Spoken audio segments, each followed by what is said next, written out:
మహారాష్ట్ర రాజకీయాలు, మహారాష్ట్ర ప్రజలు కోల్పోయారు. దీనికి సంబంధించిన పూర్తి అప్డేట్స్ ఇన్ డీటెయిల్ మా ప్రతినిధి శివ అందించడానికి సిద్ధంగా ఉన్నారు. శివ, చెప్పండి.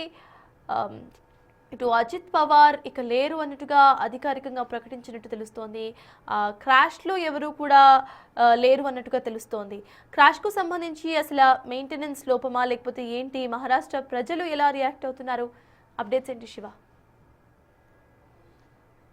రైట్ సర్టాజ్, ఇప్పటి వరకు కొన్ని అనుమానాలు వ్యక్తం చేశారు. అనుమానాలన్నీ కూడా సివిల్ ఏవియేషన్ మినిస్ట్రీ దాన్ని కన్ఫర్మ్ చేసింది. దాంట్లో ప్రయాణిస్తున్న మొత్తం అజిత్ పవార్తో పాటు ప్రయాణిస్తున్న 6 ప్రయాణిస్తున్న మొత్తం ప్రమాదంలో చనిపోయారు అనేది కూడా అధికారికంగా మినిస్ట్రీ ఆఫ్ సివిల్ ఏవియేషన్ ప్రకటించింది. అయితే బారామతిలో బహిరంగ సభలో పాల్గొనడానికి వెళ్ళిన అజిత్ పవార్ ల్యాండింగ్ చేస్తుండగానే ఈ ప్రమాదానికి గురైనట్టు తెలుస్తుంది.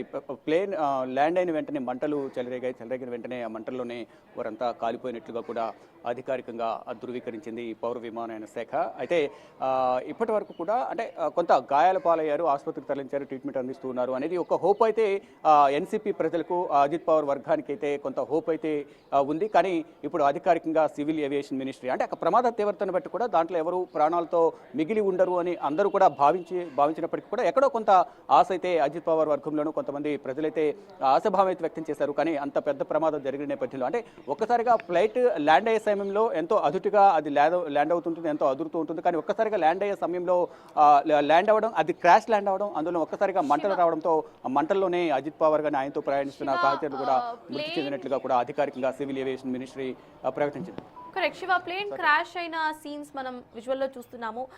మొత్తంగా కూడా ఒక బే గ్రౌండ్ కనిపిస్తోంది. అది ప్లేన్కి సంబంధించిన ల్యాండింగ్కు సంబంధించిన స్పాటేనా, లేకపోతే అజిత్ పవార్ కోసం ప్రత్యేకంగా ఏమైనా ల్యాండింగ్కు సంబంధించి ప్రత్యేకంగా ఏమైనా ఏర్పాట్లు చేశారా?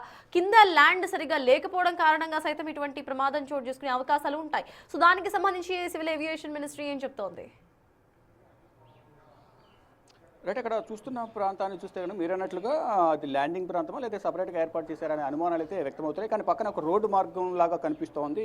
దాని మీద ముందు ప్లేన్ ల్యాండ్ అవ్వడానికి రన్వే మీద ల్యాండ్ అవుతుంది కాబట్టి అక్కడ ల్యాండ్ అయ్యి ముందుకు అనేది వెళ్లాల్సి ఉంటుంది. కానీ అక్కడ క్రాష్ ల్యాండింగ్ అనేది మిస్ ల్యాండింగ్ చేశారా, లేదా అక్కడ సపరేట్గా ఏమైనా రన్వే లాంటిది ఏమైనా ఏర్పాటు చేశారా, అంటే చిన్న విమానం కాబట్టి, మినీ విమానం కాబట్టి అక్కడ వేరే ఏమైనా ఏర్పాట్లు చేశారా అనేది కూడా ఇంకా అధికారికంగా అయితే తెలియాల్సి ఉంది. కానీ అక్కడ చూస్తున్న పరిసర ప్రాంతాలు కానీ అక్కడ ఉన్న ఆ చెట్లు కానీ ఆ విమానం పడిపోయిన తీరు కానీ ఎంతో లోయలో పడిపోయినట్లుగా కూడా మనకి అక్కడ పైన ఉన్న ప్రదేశానికి ఆ విమానం పడిన ప్రాంతాన్ని కనుక చూస్తే కనుక కొంత మిస్ ల్యాండింగ్ చేశారా, అంటే ల్యాండింగ్ చేయడంతో సరిగా ల్యాండింగ్ చేయలేదా, లేదా అక్కడ రన్వేనా కాదా అనేది కొన్ని అనుమానాలు కూడా వ్యక్తమవుతున్నాయి. వీటన్నిటి కూడా మరి కాసేపట్లోనే డౌట్స్ అని కూడా రివీల్ చేసే అవకాశం అయితే కనిపిస్తోంది. సివిల్ ఏవియేషన్ మినిస్ట్రీ మాత్రం దీన్ని అధికారికంగా కూడా ప్రకటించింది. దీనిపై ఇప్పటికే అందరూ కూడా రాజకీయ ప్రముఖులందరూ కూడా సంతాపం వ్యక్తం చేస్తున్నారు. ఇప్పటికే సుప్రియ సూలే, శరద్ పవార్ కుమార్తె, అజిత్ పవార్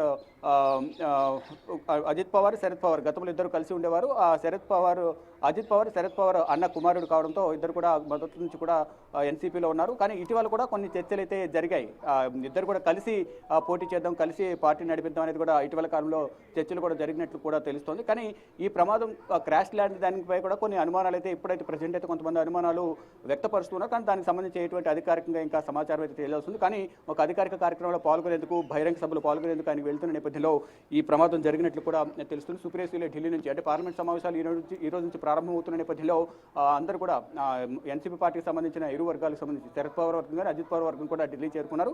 అయితే ఈ ప్రమాదం జరిగిన వెంటనే విషయం తెలుసుకున్న వెంటనే సుప్రియ సూలే, మరోవైపు అజిత్ పవార్ భార్య కూడా ఈ బారామతికి బయలుదేరారు. ఢిల్లీ నుంచి సుప్రియ సూలే, అక్కడ మహారాష్ట్ర నుంచి సునేత్ర పవార్, వీరంతా కూడా ఇటు మహారాష్ట్ర, మరోవైపు బారామతి ప్రాంతానికి డెడ్ బాడీ ఎక్కడైతే హాస్పిటల్ తరలించారో అక్కడికి వెళ్లేందుకు కూడా ఢిల్లీ నుంచి బయలుదేరినట్టు కూడా తెలుస్తోంది. మొత్తంగా చూసుకుంటే ఈ ప్రమాదం అనేది మొత్తం అందరి రాజకీయ వర్గాల్లో విషాద ఛాయలు నింపింది. ఇటు కుటుంబ సభ్యులు కూడా తీవ్ర కన్నీటి పర్యంతం అవుతున్నారు. అంటే ఇద్దరి మధ్య విభేదాలు ఉన్నప్పటికీ, శరద్ పవార్కు అజిత్ పవార్కు మధ్య విభేదాలు ఉన్నప్పటికీ కూడా కలిసికట్టుగా అధికారిక కార్యక్రమాల్లో పాల్గొనకపోయినప్పటికీ కూడా ఇటు కుటుంబ సభ్యులు నిర్వహించిన శుభకార్యాల్లో అందరూ పాల్గొనేవారు. ఇక రాజకీయాలు వేరు, కుటుంబం వేరు అనేది కూడా వారు భావించి ఇటు కుటుంబ కార్యక్రమాల్లో శుభకార్యాలు పాల్గొనేవారు. అయితే ఇటీవల కాలంలో రెండు పార్టీలు కలిపి ముందుకు తీసుకువెళ్లాలని కూడా చర్చలు కూడా జరిగినట్లు కూడా తెలుస్తుంది. గతంలో 1991 నుంచి కూడా ఆయన శరద్ పవార్ ఏర్పాటు చేసిన పార్టీ ఏదైతుందో ఎన్సీపీ, పార్టీలో కొనసాగుతూ ఉన్నారు.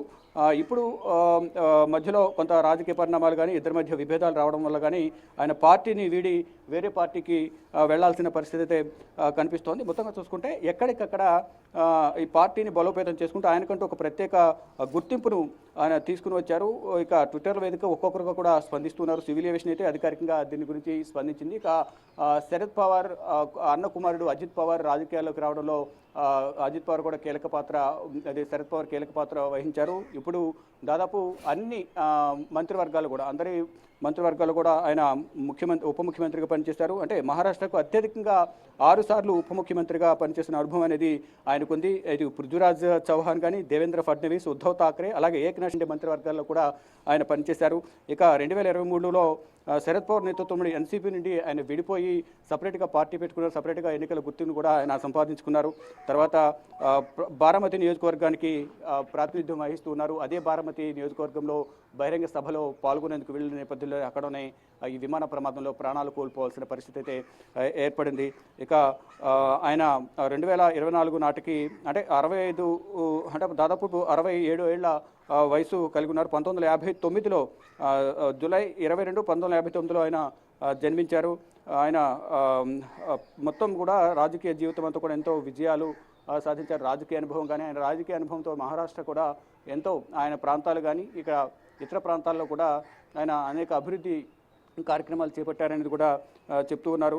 అంటే ప్రముఖ రాజకీయ నాయకుడు, ఎంతో కాలంగా అందరి మన్ననలు పొందిన శరద్ పవార్ అన్న కుమారుడు అజిత్ పవార్ మృతి పట్ల అటు వారి కుటుంబ సభ్యులు కానీ ఆయన అభిమానులు, రాజకీయ ప్రముఖులు కానీ ఆయనతో సత్సంబంధాలు కలిగి ఉన్న ప్రతి ఒక్కరు కూడా తీవ్ర మనోవేదనకు ఆవేదనకు గురవుతూ ఉన్నారు. అంటే ఒక ప్రభుత్వ కార్యక్రమాల్లో అంటే బహిరంగ సభలో పాల్గొనడానికి వెళ్ళిన సందర్భంలోనే ఈ తుది శ్వాస విడవడం అనేది కూడా అందరూ కూడా జీర్ణించుకోలేకపోతున్నామంటూ కూడా ఆయన అభిమాన వర్గం ఎవరైతే ఉన్నారో సహచరులు కానీ ఇటు పార్టీ అభిమానులు కానీ కార్యకర్తలు ఎవరైతే ఉన్నారో వారందరూ కూడా కన్నీటి పర్యంతం అవుతూ ఉన్నారు. ఎక్కడో కొంత ఆశ ఉంది కానీ ఇంత పెద్ద ప్రమాదం జరగడం అంటే ప్రమాద తీవ్రతను బట్టి ముందు అందరూ కూడా అంచనా వేశారు. ఎక్కడో చిన్న హోప్ ఉంది, బ్రతుకుతారని ఎటువంటి అధికారిక ప్రకటన ఇప్పటివరకు చేయలేదు కాబట్టి అని అందరూ భావించారు. కానీ సివిల్ ఏవియేషన్ మినిస్ట్రీ అధికారికంగా ప్రకటించింది. దాంట్లో ప్రయాణిస్తున్న వారందరూ కూడా మృతి చెందినట్లు కూడా చెప్తున్నారు. ఇక ఇప్పటికే ఆ ప్రమాదం జరిగిన ప్రాంతానికి కానీ మరోవైపు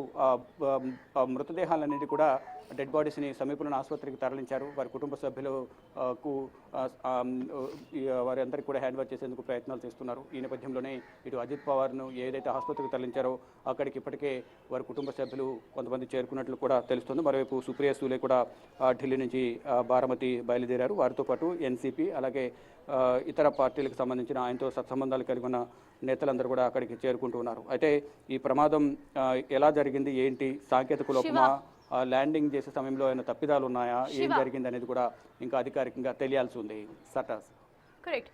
సో బారామతి ఎయిర్పోర్ట్లో క్రాష్ ల్యాండింగ్ అనేది ఇందాక మీరు చెప్పినట్టు ఫాల్స్ ల్యాండింగ్ ఏమైనా చోటు చేసుకుందా అనేది major question. At the same time సాంకేతిక లోపం, ప్రైవేట్ ఇటు స్టేట్కు సంబంధించిన ఒక ప్రైవేట్ చార్టర్డ్ ఫ్లైట్ కనుక దానికి సంబంధించి ఇటు చార్టర్ ఫ్లైట్కు సంబంధించిన కంపెనీ ఏమైనా స్పందించే అవకాశాలు ఉన్నాయనుకోవాలా? బ్లాక్ బాక్స్ ఎప్పటి వరకు ఇటు ఏవియేషన్ మినిస్ట్రీ తీసుకునే అవకాశం ఉందనుకోవాలి? రైట్, ఒక్కొక్కటికి కూడా దీనికి సంబంధించి దర్యాప్తు కొనసాగే అవకాశం అయితే కనిపిస్తుంది. ముందుగా వారి ప్రమాదం జరిగిన వెంటనే వారిని ప్రాణాలు రక్షించే క్రమంలో అందరూ కూడా ముందు దానిపైన దృష్టి సారించారు. దానిలో భాగంగా వారందరినీ కూడా ఆసుపత్రికి తరలించినప్పటికీ కూడా సంఘటనా స్థలంలోనే వారందరూ చనిపోయారు అనేది ముందుగా కొంత సమాచారం అయితే అందుతుంది. కానీ దానికి సంబంధించి ఎటువంటి అధికారిక ప్రకటన అంటే ముందు ఆసుపత్రికి తీసుకెళ్లిన తర్వాత ట్రీట్మెంట్ ఇచ్చిన తర్వాత బ్రతికే ఛాన్సెస్ ఉండే అవకాశం ఉంది అనేది కూడా వారు భావించి దానికి సంబంధించి ఆసుపత్రికి తీసుకెళ్లిన తర్వాత అధికారికంగా వారందరూ కూడా వైద్యులు ధృవీకరించిన తర్వాత వారి కుటుంబ సభ్యులకు అటు అధికార యంత్రాంగానికి సమాచారం ఇచ్చిన తర్వాత వారు సివిల్ ఏవియేషన్ డిపార్ట్మెంట్కు సమాచారం ఇచ్చారు. వారు అధికారికంగా ఈరోజు ప్రకటించారు. అయితే దాంట్లో బ్లాక్ బాక్స్, మీరు అన్నట్లుగా దాంట్లో బ్లాక్ బాక్స్ ఉంటుంది. దాంట్లో సమాచారం కూడా సేకరించే అవకాశం అయితే కనిపిస్తుంది. సమాచారం అయితే కనిపిస్తుంది. అంటే ముందు దాంట్లో ఎంతవరకు ఏం జరిగింది, ప్రమాదం జరిగే సమయంలో అటు అజిత్ పవార్ కానీ ఆయనతో పాటు ప్రయాణించిన వారు కానీ పైలట్ కానీ ఏమైనా మాట్లాడారా, ప్రమాదం జరిగే సందర్భంలో అటు ఏటీఎస్ ఎయిర్ ట్రాఫిక్ కంట్రోల్కు ఏమైనా సమాచారం అందించారా ప్రమాదం జరిగే సమయంలో అనేది కూడా తెలియాల్సి ఉంది. ఏదైతే దీనికి సంబంధించి అందరూ కూడా బ్లాక్ బాక్స్ పైన అందరూ దృష్టి సారించారు. మీరు అన్నట్లుగా ఇప్పుడు బ్లాక్ బాక్స్లో ఏమైంది, ఏం మాట్లాడారు, ప్రమాదం జరిగే సమయంలో వారు ఏమైనా మాట్లాడారా ఏటీఎస్తో కానీ ఏటీసీతో కానీ, మరోవైపు ఇతర వారు ఏమైనా మాట్లాడుకున్నారా ఏంటి అనేది కూడా దాంట్లో రికార్డ్ అయ్యే అవకాశం అయితే కనిపిస్తోంది. దాంట్లో ఉన్న సమాచారం మేరకు అధికారికంగా అసలు ప్రమాదానికి గల కారణాలు ఏంటి అనేది కూడా తెలిసే అవకాశం అయితే కనిపిస్తుంది. ప్రజెంట్ అయితే దాంట్లో శిథిలాలను కూడా తొలగిస్తున్నారు. ఆ బ్లాక్ బాక్స్ను అధికారులు ఇటు ఫోరెన్సిక్ టీం కానీ ఇటు ఏవియేషన్ డిపార్ట్మెంట్ సంబంధించిన అధికారులు అక్కడ చేరుకునే బ్లాక్ బాక్స్ను స్వాధీనం చేసుకున్న తర్వాత దాంట్లో నిక్షిప్తమై ఉన్న సమాచారం ఏదైతుందో దాన్ని అధికారికంగా దాని నుంచి తీసుకున్న తర్వాత అధికారులతో చర్చించిన తర్వాత అధికారికంగా దాన్ని ప్రకటించే అవకాశం అయితే కనిపిస్తుంది. కానీ ఈలోపు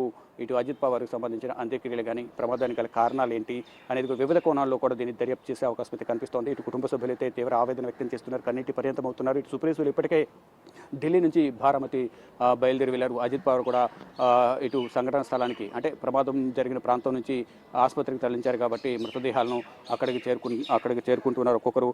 ఇటు ఎన్సీపీ కార్యకర్తలందరూ కూడా ఒక్కొక్కరిగా ఆసుపత్రికి చేరుకుంటూ ఉన్నారు. అక్కడికి వెళ్ళి తమ అభిమాన నేతను చూసేందుకు అందరూ కూడా కన్నీటి పర్యంతమవుతూ కూడా అక్కడికి సంఘటనా స్థలానికి మరోవైపు కొంతమంది ఆసుపత్రికి వెళ్తూ ఉన్నారు.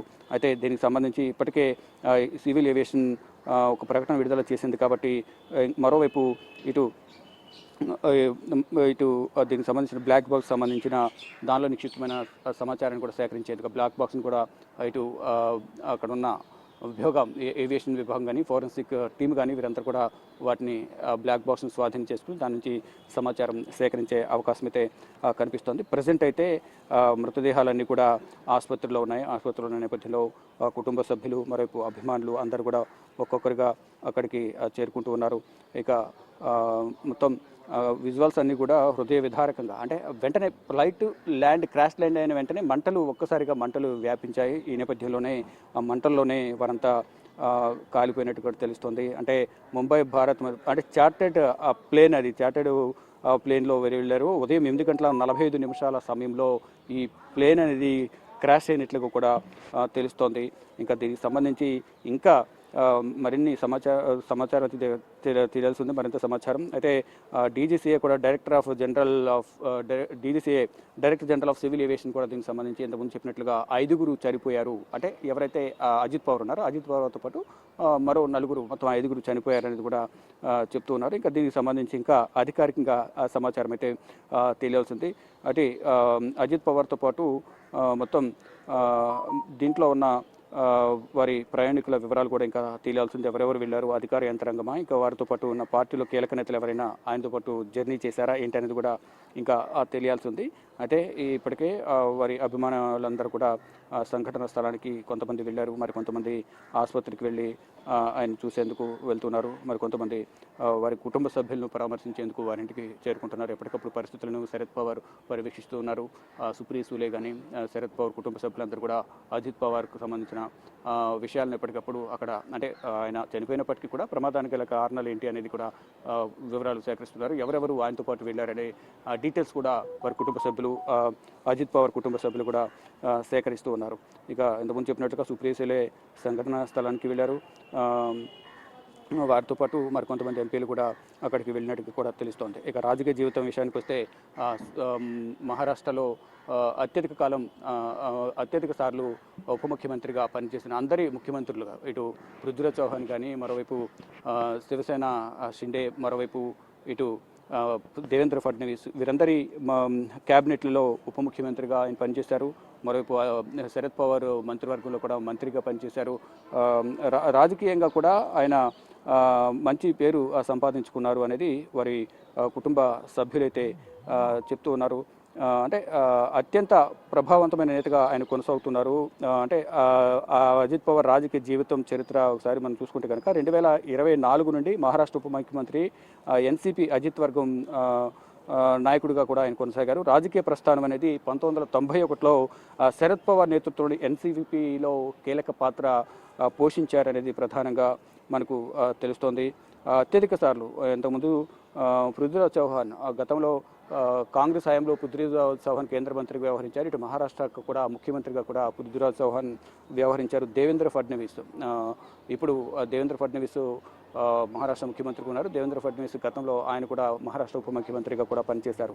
ఇక ఉద్ధవ్ ఠాక్రే, శివసేన ఉద్ధవ్ ఠాక్రే ఎవరైతే ఉన్నారో ఆయన గతంలో ముఖ్యమంత్రిగా ఉన్న సమయంలో ఈయన కూడా ఆయన మంత్రివర్గంలో పనిచేశారు.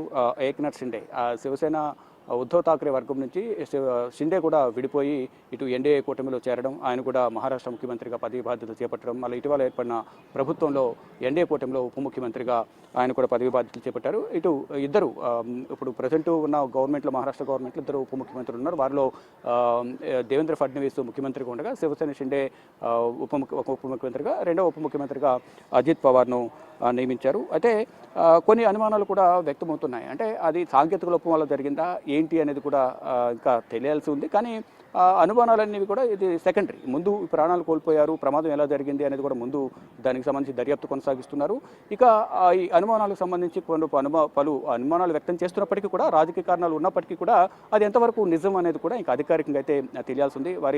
కొంతమంది కొన్ని ఆరోపణలు చేస్తున్నారు. గతంలో కొన్ని వైరుధ్యాలు ఉన్నాయి ఇతర పార్టీలతో, ఇప్పుడు కలవాలని మళ్ళా చూస్తున్నారు. కాబట్టి ఈ మధ్యలో ఏమైనా జరిగిందా అనే కోణంలో కూడా కొన్ని అనుమానాలు అయితే వ్యక్తమవుతున్నాయి. కానీ వాటిని అన్నింటినీ కూడా నివృత్తి చేయాల్సిన అవసరం అయితే దర్యాప్తు సంస్థలపైన ఉంది. దానిలో భాగంగానే వారందరూ కూడా ఈ బ్లాక్ బాక్స్ ఏదైతుందో ఆ బ్లాక్ బాక్స్ ద్వారా ఆ సమాచారాన్ని సేకరించే అవకాశం అయితే కనిపిస్తుంది. దాంట్లో అసలు ఏముంది, ప్రమాదానికి ముందు ఏమైనా మాట్లాడారా, దాంట్లో పైలట్ ఏమైనా ఏటీసీకి, ఎయిర్ ట్రాఫిక్ కంట్రోల్కి ఏమైనా ఈ సమాచారం ఇచ్చారా, అజిత్ పవార్ ఏమైనా మాట్లాడారా, ప్రమాదం జరిగే సమయంలో ఆయనతో పాటు ఉన్నవారు ఎవరైనా మాట్లాడారా, ఇదంతా కూడా బ్లాక్ బాక్స్లో నిక్షిప్తమై ఉంటుంది. కాబట్టి ఆ బ్లాక్ బాక్స్ నుంచి తీసుకున్న సమాచారం ప్రకారం అధికారికంగా ప్రకటించే అవకాశం కనిపిస్తుంది. ఈ లోపు పలు రకాల అనుమానాలు అయితే ఊహాగానాలు వ్యక్తం చేసే అవకాశం అయితే ప్రధానంగా సర్వసాధారణంగా జరుగుతూనే ఉంటుంది. ఇప్పుడు కానీ ఈ ప్రమాదం పైన అందరూ దృష్టి సారించారు. అది ల్యాండింగ్ అయిన ప్రాంతం కూడా మీరు చెప్పినట్లుగా చూస్తే అది రన్వేనా లేదా వేరే ఏమైనా ప్రాంతమా, సపరేట్గా ఏమైనా ఏర్పాటు చేశారా, Ajit Pawar chartered flight land కావడానికి ఏమైనా సపరేట్గా రన్వే ఏమైనా ఏర్పాటు చేశారా, ఈ రకంగా కూడా కొన్ని అనుమానాలు కూడా వ్యక్తపరుస్తూ ఉన్నారు. ఒక్కొక్కరిగా కుటుంబ సభ్యులు కానీ, మరోవైపు పార్టీ కార్యకర్తలందరూ కూడా ఒక్కొక్కరికి ఇక్కడ చేరుకుంటూ ఉన్నారు. దానిలో భాగంగా ఇటు ప్రధాని నరేంద్ర మోడీ కూడా ఈ ప్రమాదానికి సంబంధించి ఆరా తీస్తున్నట్లుగా కూడా తెలుస్తోంది. మరోవైపు ఇటు కేంద్ర హోంమంత్రి కానీ, కేంద్ర మంత్రులు కూడా దీనికి సంబంధించి సమాచారం సేకరిస్తున్నారు. మరి కాసేపట్లోని పార్లమెంటు బడ్జెట్ సమావేశాలు కూడా జరగనున్న నేపథ్యంలో ఈలోపు దీనికి సంబంధించి క్లియర్గా సమాచారం సేకరించే అవకాశం అయితే కనిపిస్తుంది. మరోవైపు కేంద్ర పౌర విమానయాన శాఖ మంత్రి రామ్మోహన్ నాయుడు కూడా ఎప్పటికప్పుడు ఈ ప్రమాదానికి సంబంధించిన సమాచారాన్ని సేకరిస్తున్నారు. మరోవైపు director general of civil aviation కూడా ఎప్పటికప్పుడు సమాచారాన్ని పౌర విమానయాన శాఖ మంత్రి రామ్మోహన్ నాయుడుకు సమాచారం అయితే అందిస్తూ ఉన్నారు. అయితే ఈ శరద్ పవార్ కూడా ఎప్పటికప్పుడు వివరాలను సేకరిస్తూ ఉన్నారు.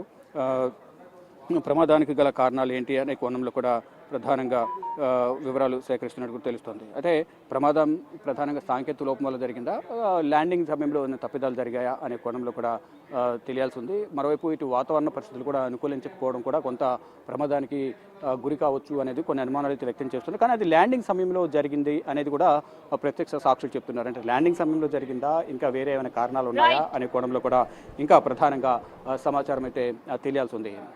సటర్. Right, Shiva, thanks for the live details.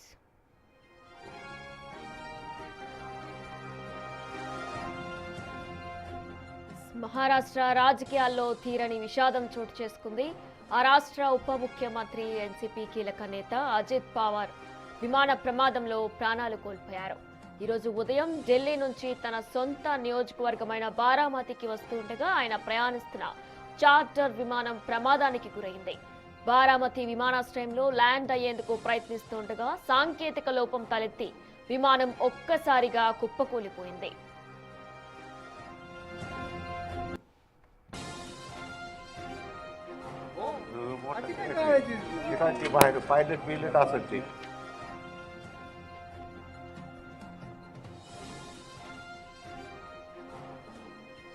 ఘోర ప్రమాదంలో అజిత్ పవార్ తో పాటు విమానంలో ఉన్నవారు అక్కడికక్కడే మరణించినట్లు అధికారిక వర్గాలు ధృవీకరించాయి. విమానం కూలిన వెంటనే మంటలు చెలరేగడంతో ఎవ్వరూ బయటపడే అవకాశం లేకుండా పోయింది.